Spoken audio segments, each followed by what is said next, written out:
देखु झारसुगुड़ा ब्लॉक रो गुड़ाए रास्ता जोटा बहुत दिन धरिकी है नथिला।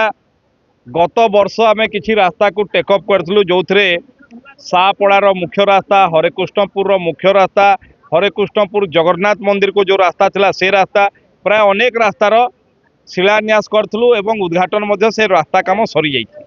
आज भी जो रास्ता गुड़ाक बहुत निहाती दरकार थिला अनेक दिन लोकंर दाबी थिला से रास्ता गुड़ाकर विकास पई आज झारसुगुड़ा ब्लॉक रो 28 कोटी टंकार विभिन्न रास्तार प्रकल्पर आज शिलान्यास करछु।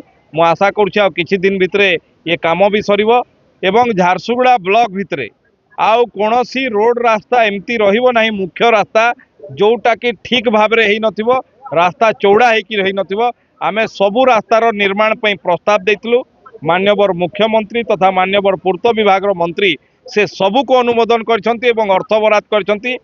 मते लागुची झारसुगुड़ा इतिहास रे केबे भी एका सांगरे एतिकी संख्यक एवं एते कोटी टंकार प्रकल्प एका सांगरे एते कम समय भितरे हेई नथिबो ताहा एबे हेबाकू जाउची। मु पुणी थरे राज्य सरकार को बहुत बहुत धन्यवाद देबे।